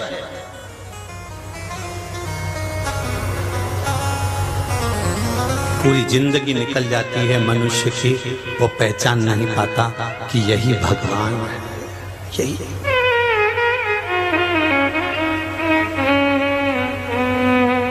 क्या यही परमात्मा है? क्या यही भगवान है? पूरा जीवन निकल जाता है। एक बार संत तुकाराम जी को नींद नहीं आ रही थी। संत तुकाराम जी बड़ी बैठे, घर के बाहर जाकर बैठ गए, उनको नींद नहीं आ रही। चार चोर चोरी करने चले तो तुकाराम जी ने देखा कि ये कोई जा रहा। तो तुकाराम जी को लगा अपने को नींद नहीं आ रही, फालतू बैठे हैं। अब जब फालतू बैठे हैं तो कोई काम ही कर दे। अब रात को इनको क्या मालूम था कि ये चोर है? इनको तो लगा कि बेचारा कोई काम से जा रहे होंगे। और आधी रात को वो ही जाता है निकलकर गाड़ी भगाकर, जिसको कोई काम होता है। आधी रात को गाड़ी कौन निकालेगा? 2-2:30 बजे रात को। पर जिसको जरूरी काम होगा वही जाएगा। तो संत तुकाराम जी ने विचार करा कि इनको नींद नहीं आ रही, तो तुकाराम जी ने सोचा कि इनका काम में भी कर देता हूँ। चारों चोर आगे जा रहे थे, इनको नहीं मालूम कि ये चोर है। तुकाराम जी उनके पीछे पीछे चले। अब चोरों ने विचार करा, एक चोर ने दूसरे से कहा पीछे कोई आ रहा है, पीछे कोई आ रहा है। दूसरे चोर ने कहा ये तो अपने गांव का तुकाराम जी है। अच्छा हाँ, अब क्या करें? तो कि कहीं नहीं, अपनी गैंग में शामिल कर लो, चोरों में इसको भी मिला लो।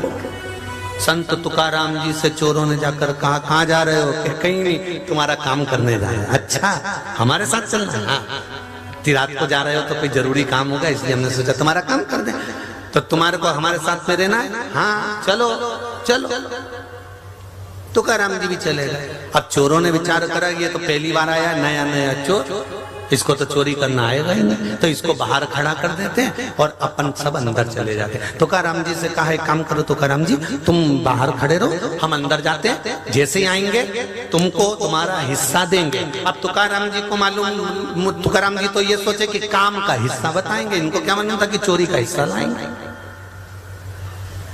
हम तुम्हारा काम हम तुमको तुम्हारा हिस्सा दे देंगे। तुकाराम जी कहे ठीक है, खड़ा हूं, जाओ। चारों चोर अंदर चले गए। अब चोरों ने जाकर सामान समेटना चालू कर दिया, चोरी करना प्रारंभ कर दी। चोरी करना प्रारंभ करी तो इनको आधा घंटा हो गया। तुकाराम जी तो खड़े। तुकाराम जी ने सोचा अभी तक नहीं आए, भाऊ लोग तो कब का गया, एक भी भाऊ का पता ठिकाना नहीं। अब किससे पूछे तुकाराम जी?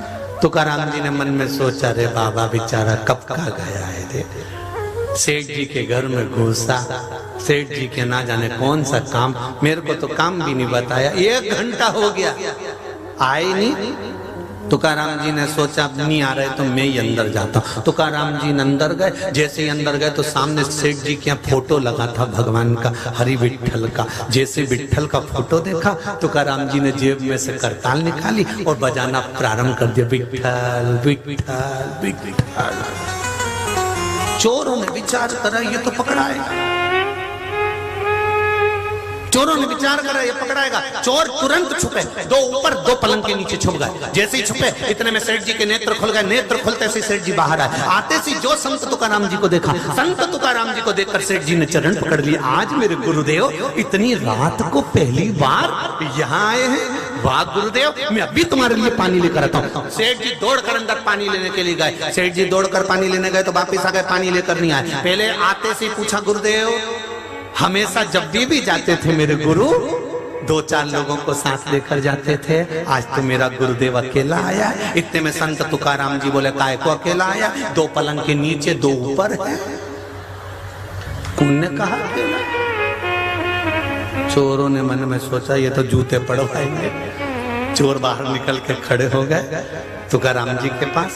सेठ जी अंदर गए, पानी भरकर 5 गिलास लाए, 5 को पानी पिलाया। सेठ जी अंदर गए, 5 श्रीफल लेकर आए, 5 को दिया। सेठ जी अंदर गए, 5 मुद्रा लेकर 5 को दी। गले में माला पहनाकर संत तुकाराम जी से कहा, गुरुदेव बड़ी कृपा करी जो आप आज रात को पधारे, ऐसी कृपा करते रहना। संत तुकाराम जी बोले, मैंने कृपा नहीं करी, ये चारों ने कृपा करी।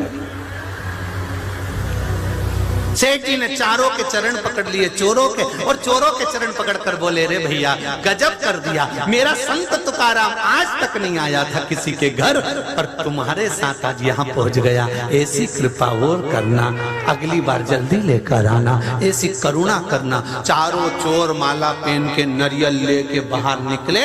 निकलते से ही उन्होंने तुरंत संत तुकाराम जी के चरण पकड़कर कहा, गुरुदेव जितनी बार चोरी करके पकड़ाते थे तो जूता खा के आते थे, आज पहली बार लड्डू खाकर आए हैं। संत तुकाराम ने कहा, संतों के पीछे चलोगे तो लड्डू ही मिलेगा, और कहीं आड़ा टेढ़ा के पीछे चले गए तो जूता ही मिलेगा। संतों के साथ रहिए, सत्संग में रहिए, भजन में रहिए, कीर्तन में रहिए, मंत्र जाप में, स्मरण में रहिए। जितना आप परमात्मा की भक्ति में डूबोगे उतना आपको सुख प्राप्त होगा ही होगा, ये निश्चित है, निश्चित।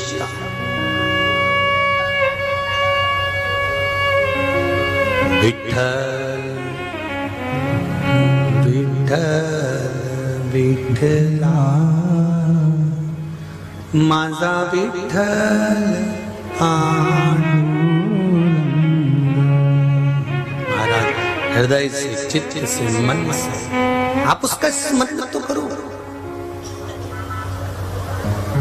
नहीं माने ब्रह्मदेव की ये शिवलिंग में, वो नहीं मानते कि ये शंकर का स्वरूप है। उन्होंने तो कह दिया ये इसमें भगवान तुम्हारे पिता नहीं मानते। ढूंढने गए, भगवान विष्णु को भेज दिया। ब्रह्मा जी ने चरण ढूंढने के लिए पाताल में, भगवान ब्रह्मा चले गए आकाश में, भगवान शंकर का सिर ढूंढने के लिए गए, मस्तक ढूंढने के लिए। भगवान विष्णु ने कहा, ब्रह्मा मानो, ब्रह्मदेव मानो मेरी बात, यही शिव है। ब्रह्मा कहते हैं मैं इनको शिव नहीं मान सकता। संसार के लोगों ने इतनी भ्रांति उत्पन्न करके रखी है शंकर भगवान के पूजन में, इतनी भ्रांति उत्पन्न कर दी है, इतनी भ्रांति उत्पन्न कर दी है कि कई लोग कहते हैं ये शिवलिंग नहीं है, कोई कहता है ये शंकर का स्वरूप नहीं है, कोई कहता है क्या ऐसा शिवलिंग होता है। पर दिल से अगर उसको रिझा रहे हो तो कंकर में शंकर है, ये निश्चित है, वो प्रकट हो जाता है। एक पत्र आया है,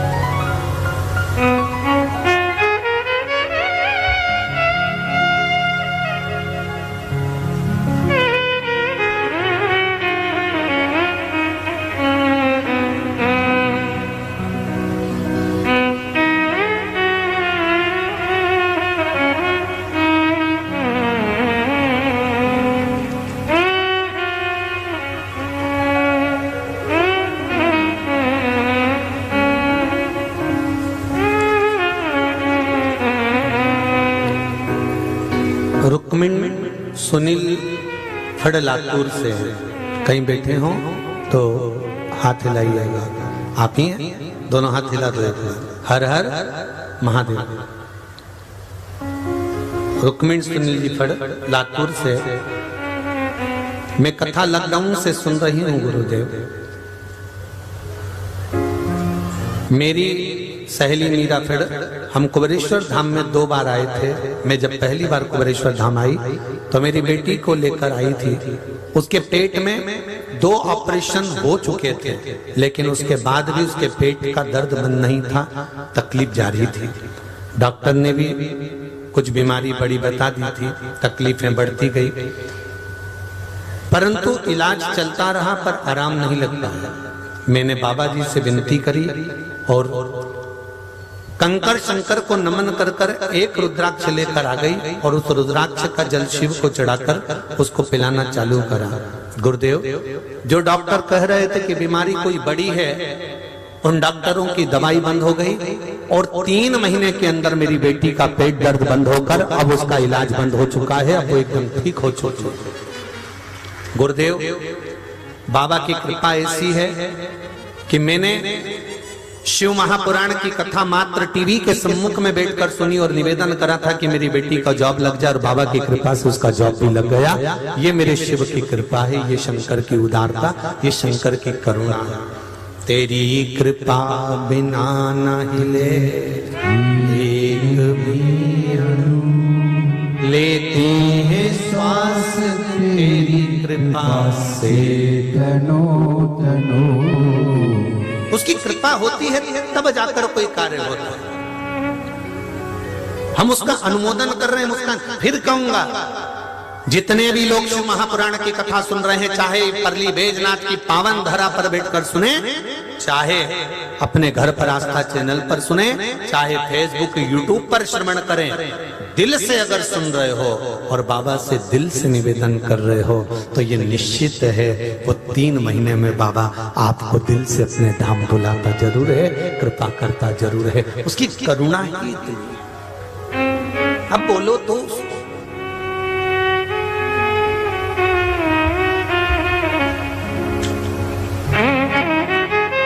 मैंने तेरे ही भरोसे हो बाबा, तेरे ही भरोसे हवा विच उड़ती जावांगी, बाबा डोर तो छड़ी नाम कटी जावांगी। आप दिल से उससे कह दें, दिल से निवेदन कर दें, वो श्रवण करे, सुने।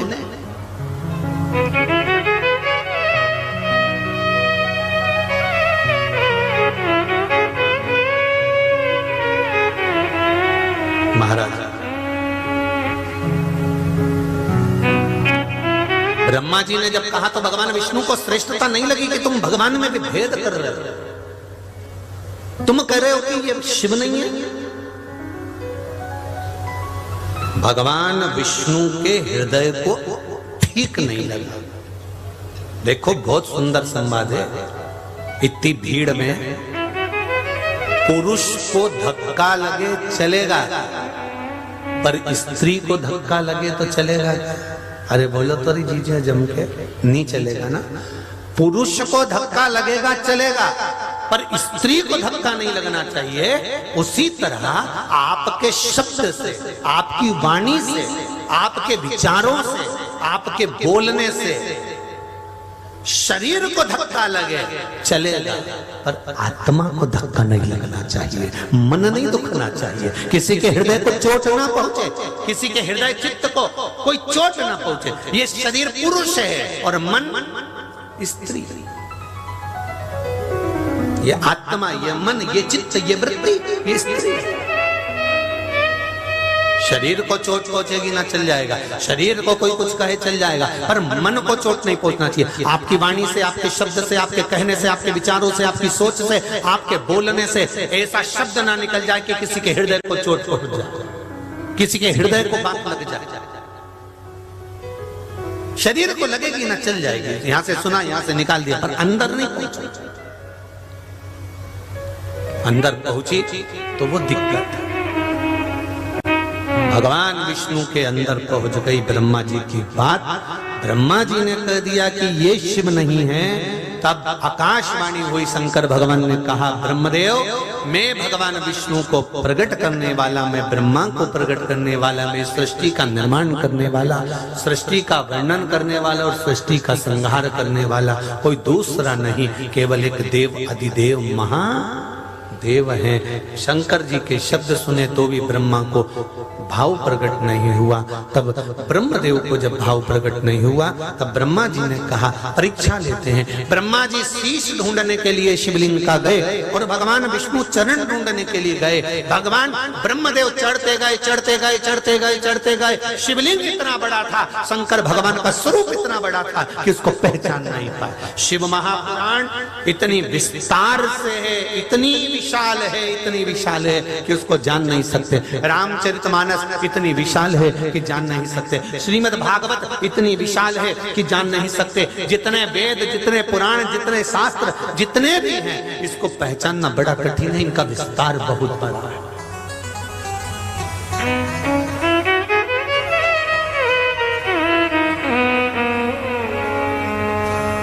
इनका विस्तार बड़ा प्रबल, बहुत बहुत प्रबल। इनको जानना बड़ा बड़ा कठिन है। गए ब्रह्मा जी ऊपर, जाते जाते जाते जाते उन्होंने देखा शीश नहीं मिला। केतकी के फूल को तोड़ लिया, केतकी के पुष्प से कहा, चल भगवान विष्णु के सामने जाकर कह देना ब्रह्मा जी को सिर मिल गए। आगे चले तो गौ माता को पकड़ लिया, हे गौ माता, भगवान विष्णु के सामने चलकर कह दे कि भगवान ब्रह्मा को शीश मिल गया। सबको लेकर नीचे आ गए। भगवान विष्णु से ब्रह्मा जी ने पूछा, क्या आपको भगवान शंकर के चरण मिल गए? भगवान विष्णु ने सत्य कह दिया कि मुझे चरण नहीं मिले। भगवान विष्णु का नाम स्कंद पुराण में शंकर भगवान ने सत्य नारायण रख दिया। क्या नाम रखा? सत्य नारायण, क्योंकि सत्य बोले थे।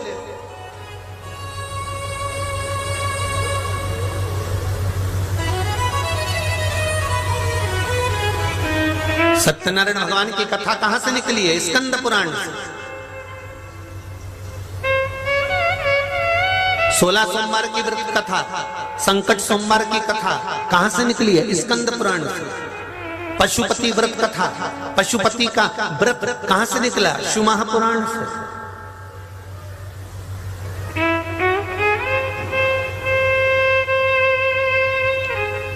करे हो आप लोग कभी पशुपति व्रत? किस किसने करे? जरा हाथ उठाओ।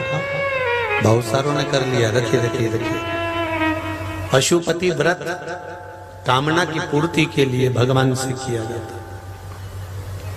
दिल से भगवान को रिझाने के लिए। जैसे कल कथा में कहा था, शिव जी का अभिषेक क्या है?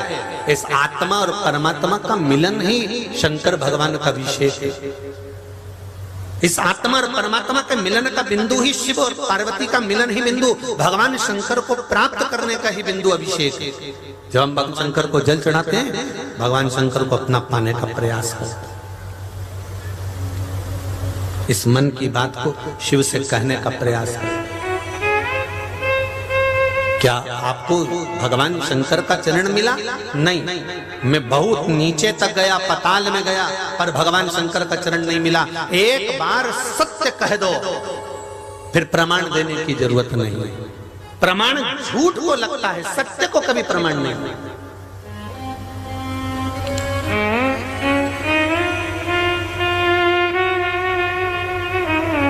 पर सत्य कहना भी कठिन है।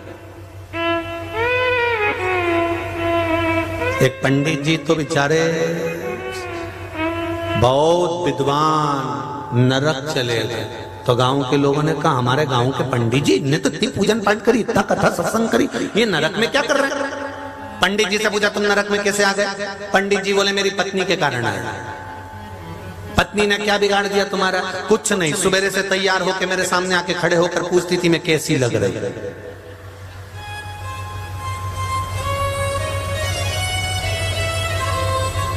तो इसमें नरक जाने की क्या जरूरत पड़ गई?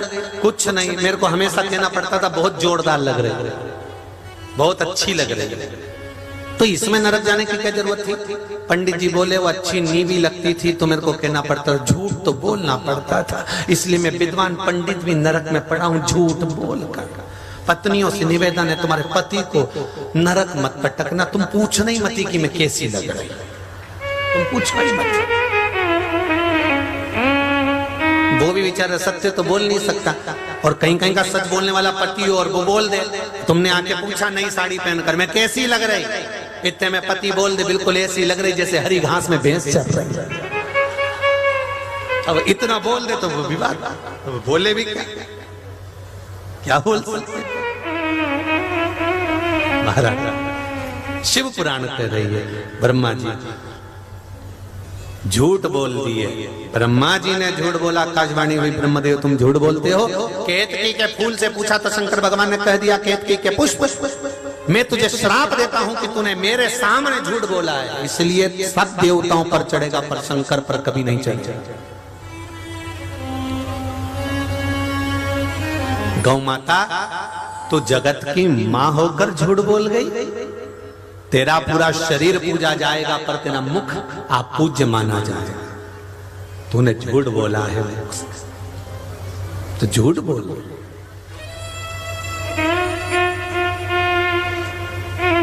सनातन धर्म के अंतर्गत सारे देवताओं की परिक्रमा आगे से होती है पर गौ माता की परिक्रमा पीछे से होती है।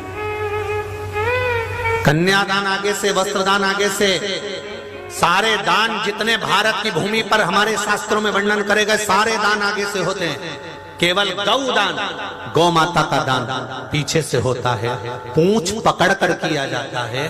क्यों? क्योंकि गौ माता ने झूठ बोल दिया था, इसलिए गौ दान कभी आगे से नहीं होता, गौ दान हमेशा पूंछ पकड़ कर किया जाता है, क्योंकि तू झूठ बोल दी थी। एक झूठ के कारण गौ माता का भी दान पीछे से होने लगा, परिक्रमा पीछे से होने लगी। कहा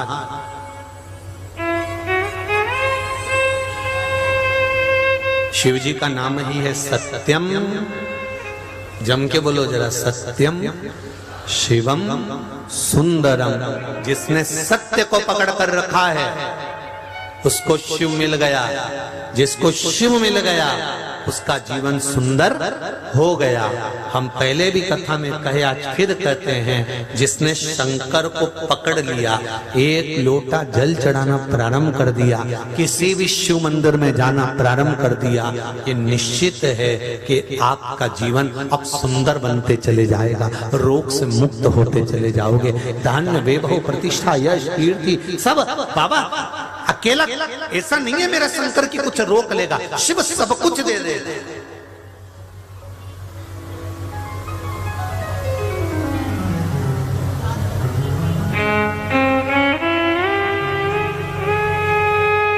सब कुछ प्रदान कर, वो देता है, दिल से देता है।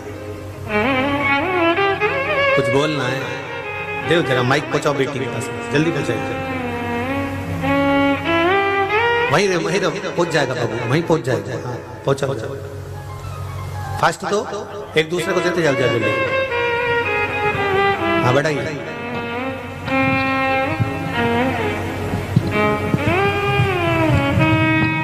भगवान शिव ओघड़ी है, दयालु है, दातार है, उसका भजन, उसका कीर्तन, उसका स्मरण मूल है। श्री शिवाय नमस्ते। श्री शिवाय नमस्ते गुरुदेव। कहाँ से? सादर प्रणाम। मैं औरंगाबाद से हूँ गुरुदेव, रानी बम।